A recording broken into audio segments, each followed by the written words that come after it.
प्रणाम। आज मैं गीता श्लोक का 6ठा अध्याय पढ़ूंगी। इसमें ध्यान योग के बारे में बताया गया है। ओम श्री परमात्मने नमः। श्रीमद्भगवद गीता अथ षष्ठोऽध्यायः। श्री भगवानुवाच अनाश्रितः कर्मफलं कार्यं कर्म करोति यः स सन्न्यासी च योगी च न निर्विघ्न चाक्रियः। श्री भगवान ने कहा, जो पुरुष अपने कर्म फल के प्रति अनासक्त है और जो अपने कर्तव्य का पालन करता है वही सन्यासी और असली योगी है। वह नहीं जो न तो अग्नि जलाता है और न कर्म करता है।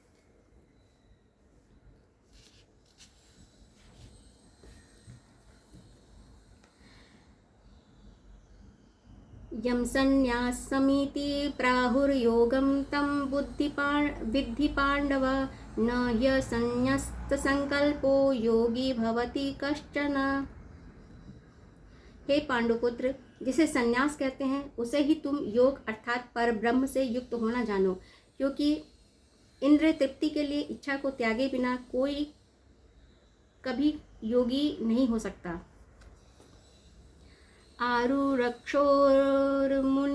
मुनेर्योगं कर्म कारणमुच्यते योगारूढ़स्य तस्यैव शमः कारणमुच्यते।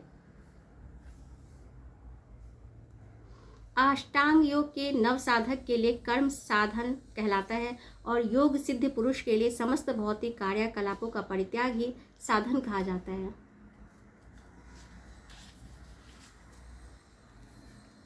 यदा हि नेन्द्रियार्थेषु न कर्मस्वनुसज्जते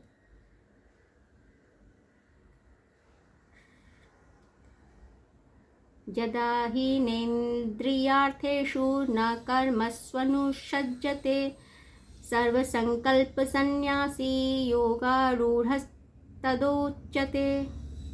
जब कोई पुरुष समस्त भौतिक इच्छाओं का त्याग करके न तो इंद्रिय तृप्ति के लिए कार्य करता है और न सकाम कर्मों में प्रवृत्त होता है तो वह योगारूढ़ कहलाता है।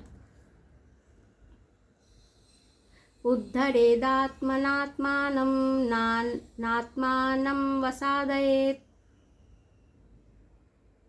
आत्मैव ह्यात्मनो बन्धुरात्मैव रिपुरात्मनः। मनुष्य को चाहिए कि अपने मन की सहायता से अपना उद्धार करे और अपने को नीचे न गिरने दे। यह मन बुद्ध जीव का मित्र भी है और शत्रु भी है। बंधुरात्मात्मनस्तस्य येनात्मैवात्मना जितः अनात्मनस्तु शत्रुत्वे वर्तेतात्मैव शत्रुवत्।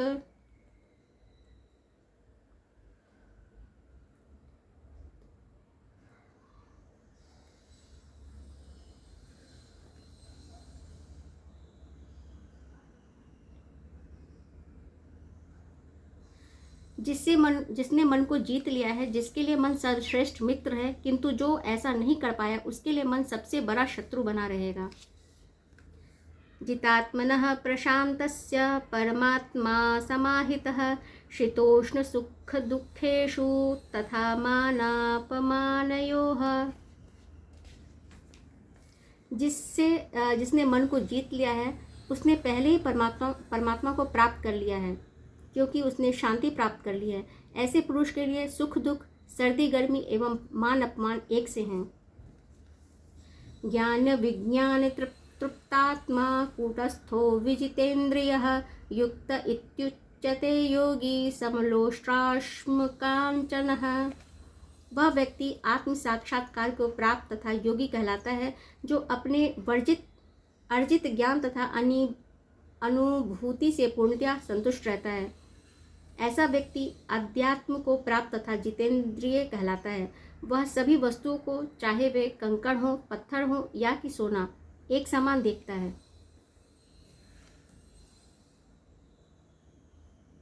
सुहृन्मित्रं मित्रार्युदासीनं मध्यस्थद्वेष्यबन्धुषु साधुष्वपि च पापेषु संबुद्धिर्विशिष्यते। जब मनुष्य निष्कपट हितैषियों, प्रिय मित्रों, तटस्थों, मध्यस्थों, ईर्ष्यालुओं, शत्रुओं तथा मित्रों, पुण्यात्माओं एवं पापियों को समान भाव से देखता है तो वह और भी उन्नत माना जाता है।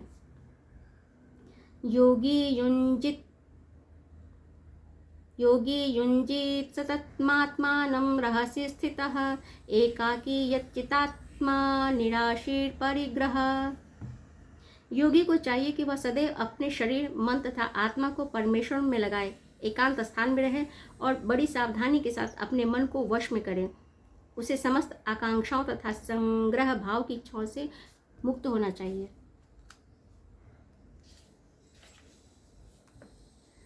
शुचौ देशे प्रतिष्ठाप्य स्थिरमासन्मात्मनः नात्युच्छ्रितं नातिनीचं चैलाजिन्कुशोत्तरम्।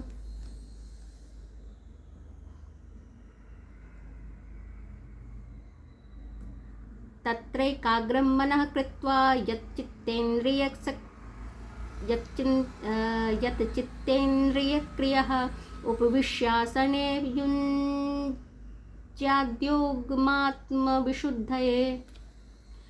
योगाभ्यास के लिए योगी एकांत स्थान में जाकर भूमि पर कुशा बिछा दे और फिर उसे मृगशाला से ढके तथा ऊपर से मुलायम वस्त्र बिछा दे। आसन न तो बहुत ऊंचा हो न बहुत नीचा, यह पवित्र स्थान में स्थित हो। योगी को चाहिए कि इस पर दृढ़ता पूर्वक बैठ जाए और मन, इंद्रियों तथा कर्मों को वश में करते हुए तथा मन को एक बिंदु पर स्थिर करके हृदय को शुद्ध करने के लिए योगाभ्यास करें। समं काय शिरो ग्रीवं धारयन् चलं स्थिरः संप्रेक्ष्य नासिकाग्रं स्वं दिशश्चानवलोकयन् प्रशान्तात्मा विकिद्भिर्ब्रह्मचारी व्रते स्थितः मनः संयम्य मच्चितो युक्त आसीत् मत्परः।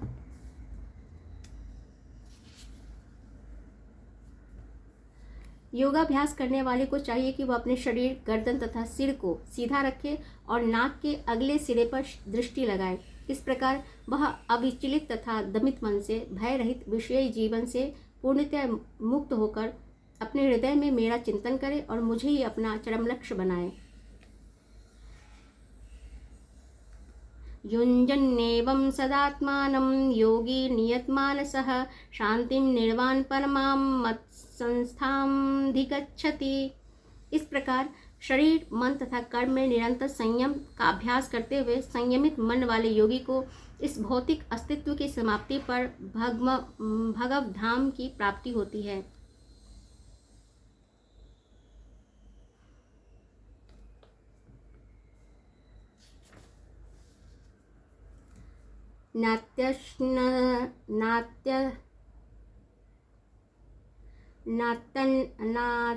नातश्नतस्तु योगोऽस्ति न चैकान्तमनश्नतः न चाति स्वप्नशीलस्य जाग्रतो नैव चार्जुन। हे अर्जुन, जो अधिक खाता है या बहुत कम खाता है, जो अधिक सोता है अथवा जो पर्याप्त नहीं सोता, उसके योगी बनने की कोई संभावना नहीं है। युक्ताहार विहारस्य युक्त चेष्टस्य कर्मसु युक्त स्वप्नावबोधस्य योगो भवति दुःखः। जो खाने, सोने, आमोद प्रमोद तथा काम करने की आदतों में नियमित रहता है, वह योगाभ्यास द्वारा समस्त भौतिक क्लेशों को नष्ट कर सकता है।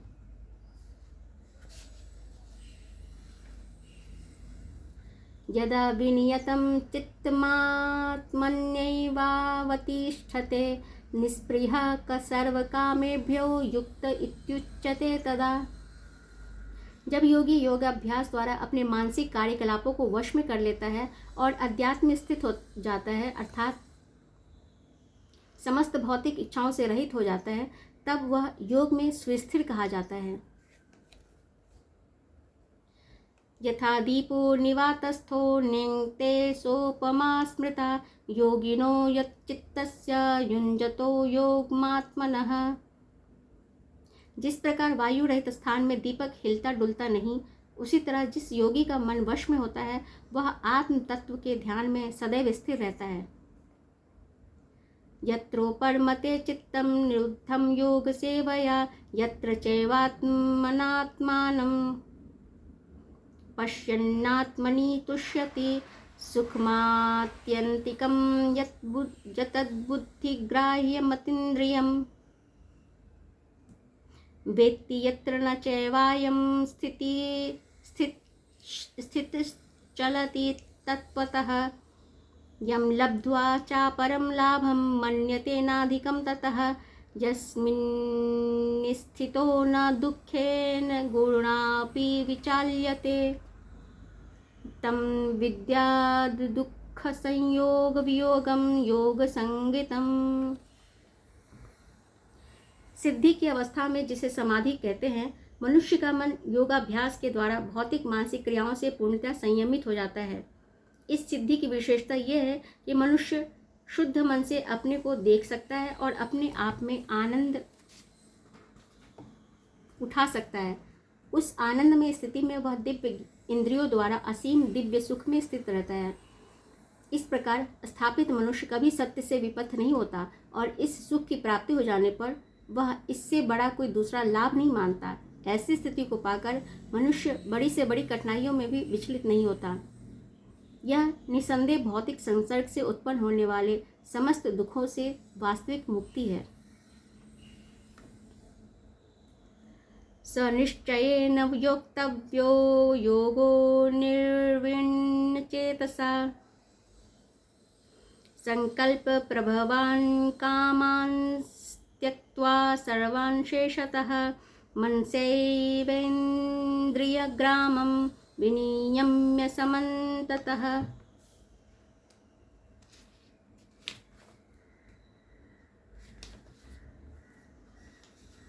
मनुष्य को चाहिए कि संकल्प तथा श्रद्धा के साथ योगाभ्यास में लगे और पथ से विचलित न हो। उसे चाहिए कि मनोधर्म से उत्पन्न समस्त इच्छाओं को निरपवाद रूप से त्याग दे और इस प्रकार मन के द्वारा सभी ओर से इंद्रियों को वश में करें। शनैः शनैरुपरमेद बुद्ध्या धृतिगृह्यतया आत्मसंस्थं मनः कृत्वा न किंचिदपि चिंतयेत। धीरे धीरे क्रमशः पूर्ण विश्वास पूर्वक बुद्धि के द्वारा समाधि में स्थित होना चाहिए और इस प्रकार मन को आत्मा में ही स्थित करना चाहिए तथा अन्य कुछ भी नहीं सोचना चाहिए। यतो यतो निश्चलति मनश्चंचलं स्थिरं ततस्तो नियम्यै तदात्मन्यै वशं नयेत। मन अपनी चंचलता तथा अस्थिरता के कारण जहाँ कहीं भी विचरण करता हो, मनुष्य को चाहिए कि उसे वहाँ से खींचे और अपने वश में लाए।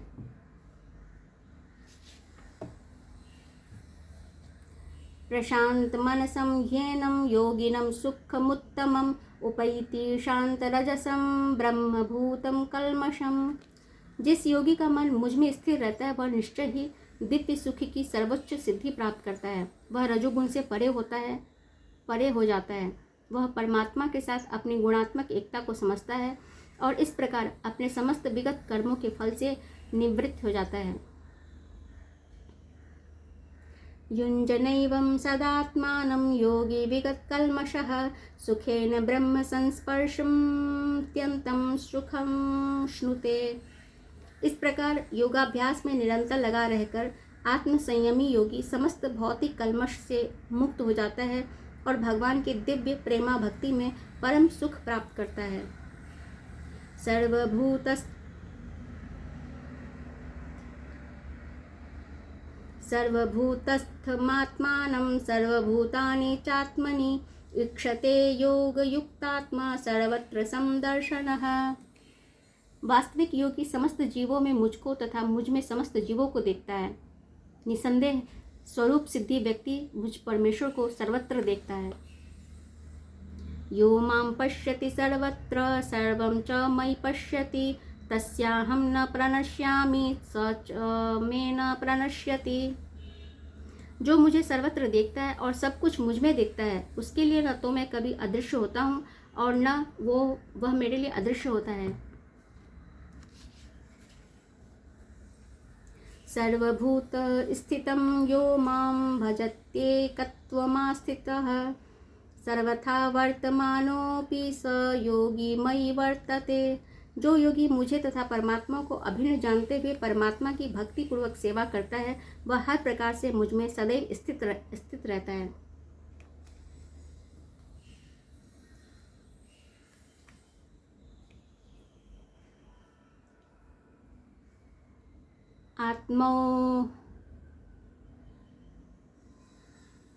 आत्मौप्येन सर्वत्र समं पश्यति योऽर्जुन सुखं वा यदि वा दुःखं स योगी परमो मतः। हे अर्जुन, वह पूर्ण योगी है जो अपनी तुलना से समस्त प्राणियों की उनके सुखों तथा दुखों में वास्तविक समानता का दर्शन करता है। अर्जुन उवाच योऽयं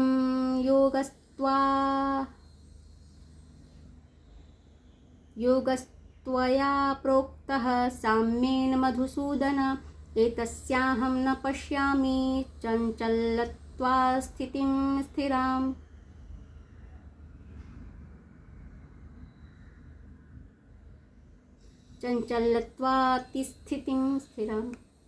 अर्जुन ने कहा, हे मधुसूदन, आपने जिस योग पद्धति का संक्षेप में वर्णन किया है वह मेरे लिए अव्यवहारिक तथा असहनीय है, क्योंकि मन चंचल तथा अस्थिर है। चंचलम ही मनः कृष्ण प्रमाथि बलदृढम् तस्याहं निग्रहं मन्ये वायोरिव सुदुष्करम्।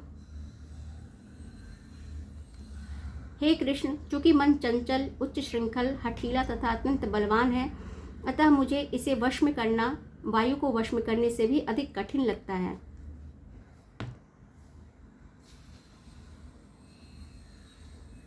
श्री भगवान उवाच असंशयं महाबाहो मनो दुर्निग्रहं चलम् अभ्यासेन तु कौन्तेय वैराग्येन च गृह्यते। भगवान श्री कृष्ण ने कहा, हे महाबाहो कुंती पुत्र, निसंदेह चंचल मन को वश में करना अत्यंत कठिन है, किंतु उपयुक्त अभ्यास द्वारा तथा विरक्ति द्वारा ऐसा संभव है। असंयतात्मना योगो दुष्प्राप्य इति मे मतिः वश्यात्मना तु यतता शक्यो वाप्तुमुपायतः। जिसका मन उच्च श्रृंखल है उसके लिए आत्म साक्षात्कार कठिन कार्य होता है, किंतु जिसका मन संयमित है और जो समुचित उपाय करता है उसकी सफलता ध्रुव है, ऐसा मेरा मत है। अर्जुन उवाच अयति हि श्रद्धयोपेतो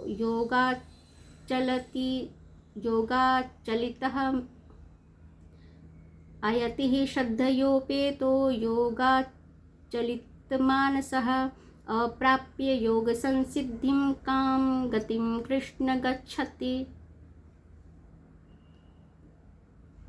अर्जुन ने कहा, हे कृष्ण, उस असफल योगी की गति क्या है जो प्रारंभ में श्रद्धापूर्वक आत्म साक्षात्कार की विधि ग्रहण करता है, किंतु बाद में भौतिकता के कारण उसे विचलित हो जाता है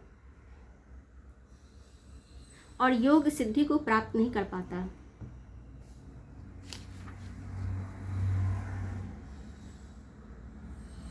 कच्चिन्नो भय विभ्रष्ट छिन्ना भ्रमिव नश्यति अप्रतिष्ठो महाबाहो विमूढ़ो ब्रह्मणः पथि।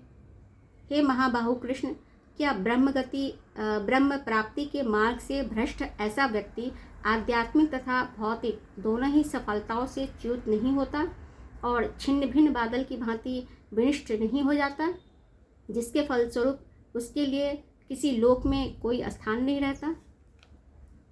एतन्मे संशयं कृष्ण छेत्तुमर्हस्य शेषतः त्वदन्यः संशयस्यास्य छेत्ता न युपपद्यते। हे कृष्ण, यही मेरा संदेह है और मैं आपसे इससे पूर्णतया दूर करने की प्रार्थना कर रहा हूँ। आपके अतिरिक्त अन्य कोई ऐसा नहीं है जो इस संदेह को नष्ट कर सके। श्री भगवान उवाच पार्थ नैवेह नामुत्र विनाशस्तस्य विद्यते न हि कल्याणकृत कश्चिद दुर्गतिं तात गच्छति।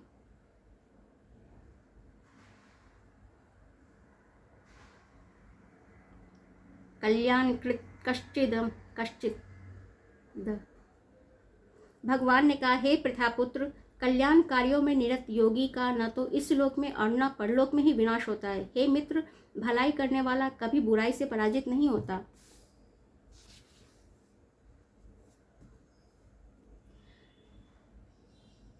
प्राप्य पुण्यकृतं लोकानुशित्वा शाश्वती समाः शुचिनां श्रीमतां गेहे योग भ्रष्टोऽभिजायते।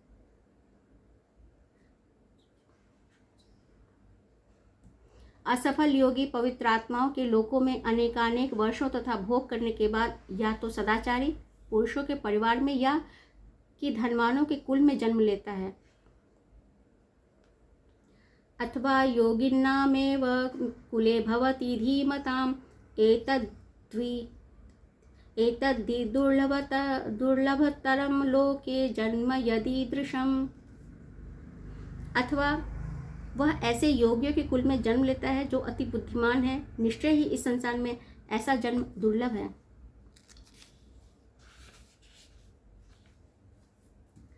तत्र तं बुद्धि संयोगं लभते पौर्वदेहिकं यतते च ततो भूयः संसिद्धौ कुरुनंदन। हे कुरुनंदन, ऐसा जन्म पाकर वह अपने पूर्व जन्म की दैवी चेतना को पुनः प्राप्त करता है और पूर्ण सफलता प्राप्त करने के उद्देश्य से वह आगे उन्नति करने का प्रयास करता है। पूर्वाभ्यासेन तेनैव ह्रियते ह्यवशोऽपि सः जिज्ञासुरपि योगस्य शब्द ब्रह्माति वर्तते। अपने पूर्व जन्म की दैवी चेतना से वह न चाहते हुए भी स्वतः योग के नियमों की ओर आकर्षित होता है। ऐसा जिज्ञासु योगी शास्त्रों के अनुष्ठानों से परे स्थित होता है।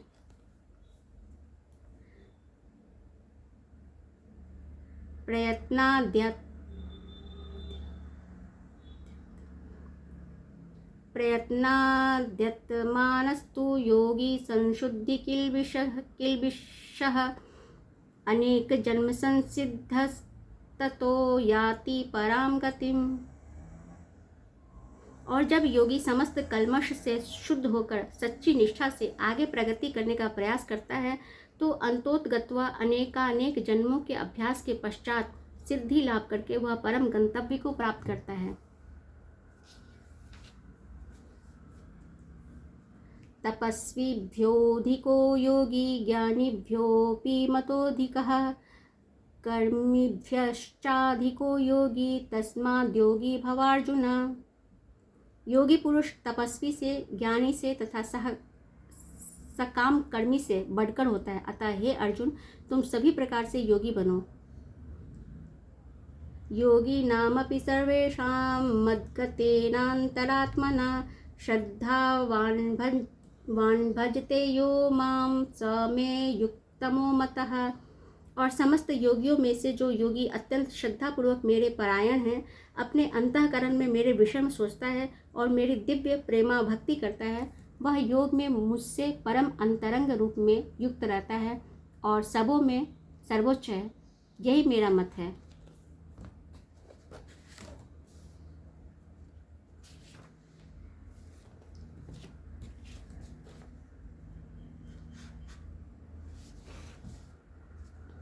ओम तत्सदिति श्रीमद्भगवद्गीतासु उपनिषत्सु ब्रह्म विद्यायां योगशास्त्रे श्रीकृष्ण अर्जुन संवादे अर्जुन विषाद योगो नाम षष्ठोऽध्यायः। ओम श्री कृष्णार्पणमस्तु।